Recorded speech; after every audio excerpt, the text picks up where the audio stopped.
Estamos ya con la presencia en nuestros estudios de la señorita Giovanna Peñaflor, directora gerente de la empresa Imagen S.A. Bueno, ya saben de qué vamos a hablar cuando hablamos de Imagen, ¿no es cierto? ¿Qué tal?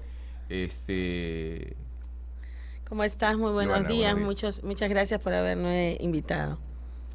Bueno, son 20 años de experiencia que tiene Imagen. Un poco más, 25 años 25 años. Sí, que venimos haciendo investigación de opinión pública y de Usted es mercados. comunicadora social. Yo soy comunicadora social de la Universidad de Lima y tengo una maestría en administración de empresas y bueno, y una experiencia ya bastante amplia en lo que es medición de opinión pública, procesos electorales, ¿no? Además es catedrática de la Pontificia Universidad Católica en temas de gobernabilidad. O sea, estamos hablando de una persona que conoce el tema y los temas políticos, ¿no es cierto? Bueno, que vengo trabajando en el tema mucho tiempo. Sí, pues, y a veces en contraste con otras empresas encuestadoras han habido desencuentros, ¿no? En algunas épocas, en algunas elecciones, en algunas justas electorales, por esto que llevó a que la gente tenga un mal concepto de las empresas encuestadoras, ¿no? Bueno, lo que pasa es que en realidad con el tema de las encuestas, yo creo que lo que hay es una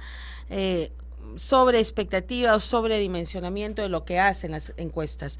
Las encuestas no predicen el futuro, las encuestas lo que van mostrando es el impacto o el resultado que tienen distintos hechos a lo largo del tiempo, son una medida de resultados y en ese sentido ni siquiera, o sea, la proyección de las encuestas, porque siempre me llaman, me dicen, bueno, si la tendencia sigue así, es que las tendencias no se sabe nunca cómo van a seguir, más cuando lo que se mide es opinión, la opinión es volátil, cambiante, cambia muy rápidamente, más en casos como el nuestro, ¿no? Donde las personas no son ideológicas, sino votan en función de la simpatía o antipatía que les generen las personas, ¿no es cierto?, las propuestas, y entonces tenemos elecciones donde la población varía sustantivamente en los procesos electorales, ¿no? Se mueve significativamente. Pero esa percepción o esa variación termina, digamos, dando un análisis, ¿no es cierto?, de las empresas encuestadoras,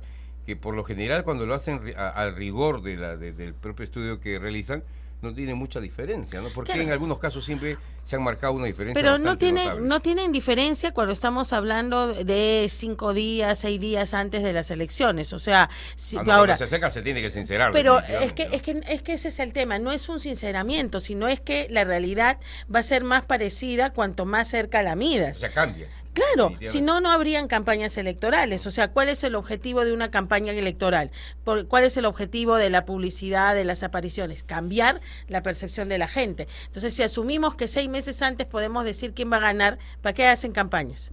O sea, ¿para qué harían un esfuerzo en modificar la percepción de la gente? Y la verdad es que la gente normalmente en países como el nuestro es apolítica, no le gusta la política, no le gusta el enfrentamiento, el insulto, que además ha venido caracterizando. No le gusta, o sea, le termina aburriendo, ¿no? O sea, le termina aburriendo y se termina desenganchando. Pero como en nuestro país es obligatorio votar, conforme se acercan las elecciones, el señor y la señora que están más preocupados en la matrícula, en el tema de si les alcanza o no la plata para comprar los útiles, los uniformes y no sé qué, comienza a pensar en el tema electoral, ¿no? Pero no es que los peruanos seamos muy interesados en la política o muy, ¿cómo se llama?, preocupados por lo que va a pasar en un proceso electoral. Por eso es que en los últimos 15 días recién se identifican claramente cuáles son las posibilidades reales de cada uno, ¿no? ¿Qué papel va a jugar el denominado voto escondido en este proceso de revocatoria? Mira, Raúl, yo creo que hay algunas, cosas que llaman la atención cuando uno compara las encuestas con los simulacros, ¿no? Que no tienen suficiente explicación. Por ejemplo, uno ve que hay encuestadoras, porque eso sí, digamos, hay ciertas diferencias entre encuestas y encuestas, donde en la encuesta declarada hay más sí. Y donde en la cédula no es que haya más no, que eso significaría confusión, sino que hay más voto blanco. o viciado. Entonces, ¿A dónde va ese voto? claro, o sea, eso es una persona que se está viendo obligada por el entorno a decir que sí, o es una persona que no sabe votar, lo dudo, ¿no es cierto? Porque marcaría mal o lo que fuera. Entonces, hay digamos, procesos como este donde es bien complicado medir. ¿Por qué este proceso municipal es más complicado medir, Augusto? Porque el tema es que, primero que tenemos dos opciones. Entonces, lo que gana uno, lo pierde el otro. Y entonces, cuando decimos tenemos un margen de error de más menos 5, eso quiere decir que una distancia de 5 se puede volver en 10 o sea, se duplica el efecto del margen de error, porque es solamente entre dos opciones. Y eso hace que incluso distancias que uno ve muy grandes de una empresa a otra, cuando uno aplica el margen de error a los porcentajes, se da cuenta que se cruza. Pero ahí es donde, claro, uno como quiere que la encuesta sea precisa, ¿no? 1,25, cosa que no ocurre en realidad porque las encuestas lo que damos son rangos, te das cuenta de que en este momento, con la cantidad de encuestas que se está haciendo, es difícil precisar quién va ganando o no, ¿no? Y que probablemente estemos en una situación más bien de empate. El elector promedio, ¿cómo reacciona cuando una de las partes critica de manera ya sostenida y la otra parte recibe solamente los denuestos?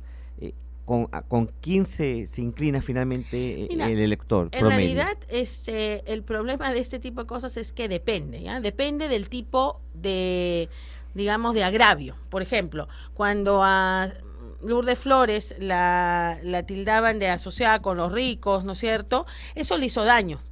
Y no responder a ese tema le hizo daño y le terminó posicionando. Sin embargo, ha habido procesos electorales, no sé, pues, por ejemplo, Belaunde, ¿no es cierto? O sea, gente que ha sido muy atacada, eso que finalmente termina ganando. El propio segundo gobierno fue prácticamente, venía victimizado. Pues, exacto, ¿no es cierto? O sea, el proceso de victimización es un proceso que depende de cuánto el agraviado genere simpatías. Entonces, Ollanta mismo, ¿no es cierto? Vino todo un proceso de satanización, ya no creo que ni siquiera era de insultos, sino de satanización, y pese a eso logró ganar el proceso electoral. O sea, llega un momento en que esas situaciones no funcionan, ¿no es cierto? Ya no operan, pero depende mucho del grado de simpatía o de la forma como el otro pueda responder, no en términos de tener un insulto más creativo, ¿no? Sino en términos de dar respuesta a lo que esos ataques permanentes suponen, ¿no? ¿Por qué, por lo general, bueno, se ha dado en los últimos tiempos, quien comienza ganando, ¿no?, termina perdiendo? O sea, se empieza a desinflar, ¿no? Ha sucedido ya en otras oportunidades. Claro, yo creo que es varias cosas, ¿no? Por ejemplo, en el caso de la revocatoria actual, creo que, aunque todavía no podemos hablar de quién gana o quién pierda, él sí estaba muy confiado en una diferencia que hace meses atrás eran de 20 o 30 puntos, ¿no?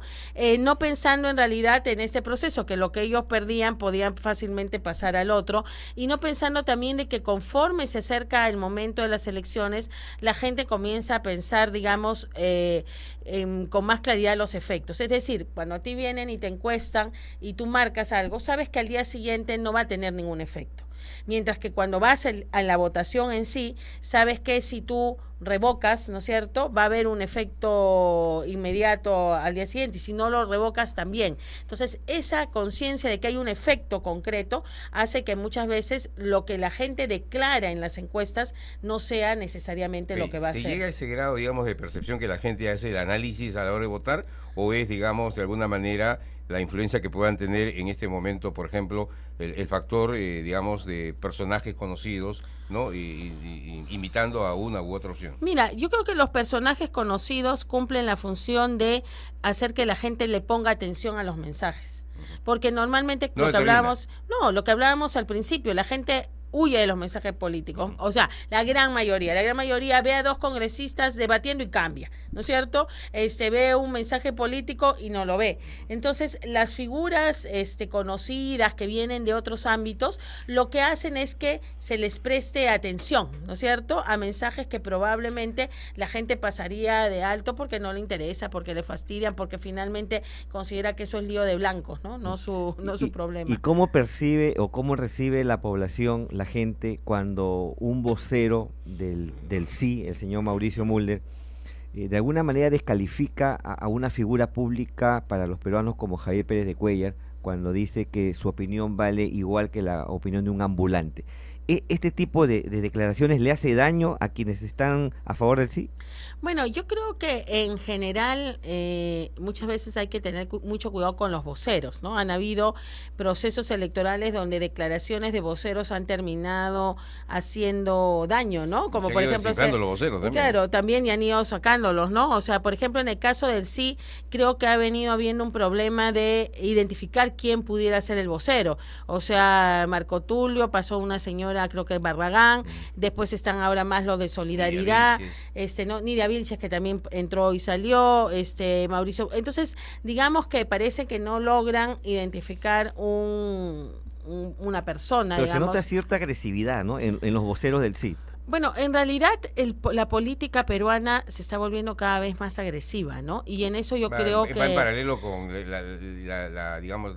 El tiempo que vivimos, un poco de violencia, ¿no? Pero que yo creo que eso es malo, porque le ha bajado el tema, también. Claro, le está bajando el nivel a la política, no se discuten los temas de fondo, sino se va a la adjetivación, y eso es un tema que yo sí creo que quedó de la época del Fujimorato, y que incluso pasó de la prensa chicha a la prensa, vamos a llamarle más formal, ¿no? Como una forma habitual de dirigirse a quien no piensa igual que uno, a quien no habla, no opina igual, y además este tema, por ejemplo, incluso también, ¿no?, de las caracterizaciones físicas contra los presidentes. Acá eso comenzó con la época de Toledo. O sea, en la época de Toledo, a él justamente por sus características físicas, ¿no es cierto?, se burlaban, se mofaban, hacían mezcarno, y ese tema lamentablemente de proceso electoral a proceso electoral se ha ido incrementando. No es que digamos las campañas electorales no hayan sido antes intensas, ¿no es cierto? Estamos hablando de Belmont, Frejolito, el propio Fujimori cuando gana en el 90. Han sido campañas difíciles, pero el tipo, ¿no es cierto?, de agresividad y el tipo de situaciones que se crean se han ido, creo yo, haciendo cada vez peores, ¿no? Hay un empate técnico en este momento que lo niegan los promotores del sí, pero esta es una tendencia que podría, digamos, mantenerse, se puede estancar, podría retroceder. Mira, lamentablemente, porque puede sonar, o sea, el hecho que uno diga puede ganar cualquiera, como te digo, decepciona en términos de que uno piensa que la encuesta va a decir quién va a resultar ganador. No determina. No, ahora no, o sea, realmente en este escenario particular, con una cantidad de gente, digamos, marcando en blanco, que no es poco en el tema de las cédulas, con una cantidad de gente que en realidad todavía parece confundida con quienes están con el sí o quienes están con el no. Por ejemplo, una encuesta, creo que era la de Datum, decía que pensaban que Lourdes Flores estaba con el sí, un porcentaje importante de gente, cuando hace ya bastante tiempo ha dicho que ella está contra la revocatoria y apoya a Susana Villarán, ¿no es cierto? Entonces, esta confusión que tiene la gente debe irse despejando en los próximos días, pero ¿cuál será el resultado de ese despeje de la información? Imposible saberlo a tantos días de las elecciones, ¿no? ¿Es bueno o no para los intereses de la alcaldesa de Lima no participar en este debate que se ha programado para los próximos días? Bueno, la verdad es que creo que va a ser una especie de intercambio de ideas, ¿no? O algo... Una exposición. O sea, Claro. el no presentarse como figura, ¿le favorece o no ante el electorado? Mira, en realidad yo creo que depende mucho de cómo explique esta situación, ¿no? Pero porque en realidad con los debates es como un tema, uno le pregunta a la gente, ¿quiere debate? Sí, todos quieren debate. Cuando ves el tema de la audiencia de muchos debates, en realidad te das cuenta que no es muy amplia, y más como en este caso, que yo no sé cuál es la figura que ha optado el jurado, porque tenemos 40 revocados, ¿no es cierto? O que están en el proceso de la revocatoria. Bueno, no es solo uno, sino son 40. Y del otro lado, varios grupos, algunos que recolectaron las firmas, otros que se han subido después, otros que no se sabe desde qué momento están, pero no sé muy bien quiénes van a ser, o sea, cómo va a ser esa mecánica, ¿no? Porque no creo que los 40 hablen. Ahora, va a ser una exposición de motivos, básicamente, ¿no? Más que un debate. Pero hasta el último momento el principal promotor, aunque lo niegue, el señor Marco Tulio Gutiérrez, ha dicho que si no es con la alcaldesa, no es con nadie, ¿no? O sea, él también está poniendo condiciones. Bueno, es que en realidad en estricto senso tendría que ser con la alcaldesa y con los 39 regidores, ¿no? Porque finalmente Tendría que ser. todos están en el mismo proceso de revocatoria. O sea, la revocatoria no se pidió solamente para la alcaldesa, que podía haber sido una de las decisiones del sí, sino se pidió como todos porque tenía como objetivo generar un proceso electoral nuevo, ¿no? Y ahí es donde también yo creo que a la gente hace 2 años atrás, o bueno, 2 años es casi cuando empezó la alcaldesa, pero en realidad la revocatoria prácticamente parece que empezó en ese momento, ¿no? Podía agarrar y pensarse, ¿cómo se llama?, que tenía algún sentido. Pero hoy día, cuando las elecciones van a ser el próximo año, en noviembre, es donde tener unas elecciones antes, a mucha gente también ha comenzado a parecerle poco, digamos, poco adecuado, ¿no? Por decirlo lo mínimo. Ahora, hay un accesitario que nadie lo escogió, nadie lo eligió y nadie lo conoce, que podría ser el alcalde eventualmente hasta que se convoque elecciones. Entonces, bueno, en realidad podría, sí, pues, o sea, podría ser ese tema, sí. Podría quedar algún regidor, alguno de los regidores de Fuerza Social, siempre y cuando no sean más de 14, creo, o más de 13 los revocados. Entonces hay muchos escenarios, sí, todos los cuales resultan un poco complicados, y allí habría que hacer algo que en realidad creo que es un tema de fondo para el jurado nacional y para el tema es las revocatorias en el interior del país han funcionado, han generado mejores gobiernos municipales, han logrado evitar los problemas o han creado inestabilidad, han creado esta situación, digamos, de tenientes alcaldes o perdedores. Hay cierto grado de perversidad también, digamos. Por eso, o perdedores que finalmente, ¿cómo se llama?, prenden el serrucho inmediatamente acabado el proceso electoral. ¿Qué es este caso, no? Bueno, en este caso, más bien la que perdió Lourdes Flores Nano, ha optado por respaldar más bien la permanencia de la alcaldesa, pero ahí más bien se habla de otros que quisieran volver más rápido, ¿no?